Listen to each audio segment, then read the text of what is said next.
জয় জয়ত জয় জয়তে মই সকলোলৈকে আন্তৰিক প্ৰীতি শুভেচ্ছা জ্ঞাপন কৰিলো। অতি আক্ষেপেৰে আমি জনাও যে আমাৰ অভয়াপুৰী বাৰ এছ'চিয়েশ্যনৰ এজন বিজ্ঞ অধিবক্তা মাজিদুল আলম নামৰ এজন অধিবক্তাক আমাৰ মাননীয় সভাপতি মহোদয়ে কৈ গৈছে যে কিবা চাম চৌধুৰী এগৰাকী কাৰ্যবাহী দণ্ডাধীশে শনিবাৰে তেখেতৰ চেম্বাৰত ৰংফুলি কনফাইন কৰি পেলাই মোবাইল কাঢ়ি নিছে, পেপাৰত পাইছো কাণত ধৰি উঠা বহা কৰাইছে, ৩-৪ ঘণ্টা আবদ্ধ কৰি ৰাখিছে। আপোনাসকলৰ আগত এটা কথা ব্যক্ত কৰোঁ, মাননীয় সৰ্বোচ্চ ন্যায়ালয়ৰ ৰায় অনুসৰি প্ৰত্যেকজন অধিবক্তা কোৰ্টৰ অফিচাৰ বুলি গণ্য কৰা হয়। আমাৰ কাৰ্যপালিকাৰ মেজিষ্ট্ৰেটসকলৰ তাত আগতে 107ৰ পৰা 147 CRPC, বৰ্তমান 126ৰ পৰা 166 CRPC লৈকে BNSSৰ মতে উকিল তেওঁলোকৰ তাত যাব পাৰে, বা এজন পাব্লিক ছাৰ্ভেণ্ট, তেওঁলোকক পাব্লিক ছাৰ্ভেণ্ট বুলি কোৱা হয়। যিকোনো পাব্লিক তেওঁৰ কাৰ্যালয়লৈ যাব পাৰে, কিন্তু তেওঁৰ সেইটো অধিকাৰ কোনো আইনে দিয়া নাই যে এজন অধিবক্তাক তেওঁ ৰংফুলি কনফাইন কৰি মোবাইল কাঢ়ি নিয়া, তাৰপিছত আঁঠু কঢ়োৱা, কাণত ধৰোৱা, এইবিলাক কৰাটো তেওঁ অপৰাধ সংগঠিত কৰিছে। আৰু ইয়াত মই চাইছো মোবাইলত এখন লেটাৰ দেখুৱাইছে, এইটো প্ৰিণ্ট আউট আনিব গৈছে, কিছুমান ব্যক্তিৰ নামত লেটাৰ ইছ্যু কৰা হৈছে, মেমো নাম্বাৰ নাই, অফিচিয়েল চিল নাই, আৰু কপি মাৰি আনা। এইখন আপোনালোকে ভালকৈ চাওকচোন।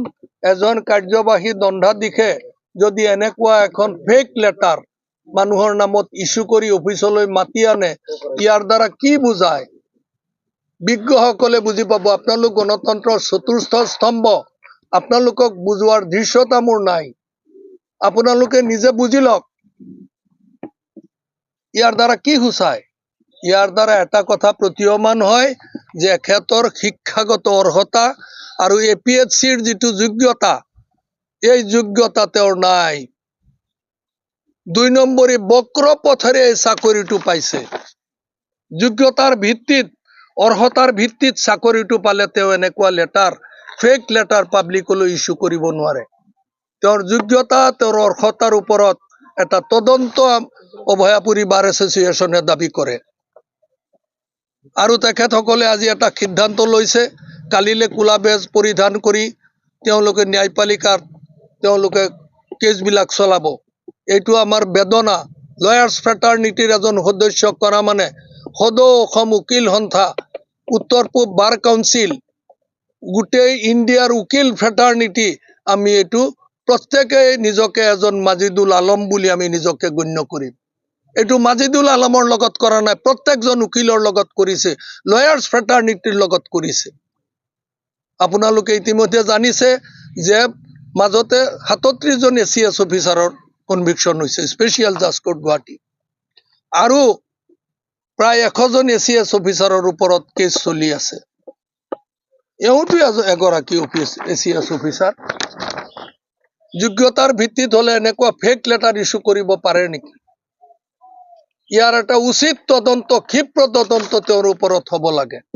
আৰু অভয়াপুৰী বাৰ এছ'চিয়েশ্যনৰ এজন অধিবক্তাক মোবাইল কাঢ়ি নিয়া, আবদ্ধ কৰি ৰখা ৰংফুল কনফাইনমেণ্টৰ কাৰণে যিটো এজাহাৰ লছ কৰিছে, তৎকালীনভাৱে অভয়াপুৰী OC-য়ে কেছটো ৰেজিষ্টাৰ কৰিব লাগে আৰু কেছটোৰ তদন্ত হ'ব লাগে, ইয়াৰ উচিত বিচাৰ হ'ব লাগে। এইখিনিকে ক'লো, আপোনালোকে পাব্লিচিটি দিব। গণতন্ত্ৰৰ চতুৰ্থ স্তম্ভ, আপোনালোক নিৰ্ভীক নিৰপেক্ষভাৱে নিউজ আপোনালোকে পাব্লিছ কৰে যেন দয়া কৰি। ধন্যবাদ।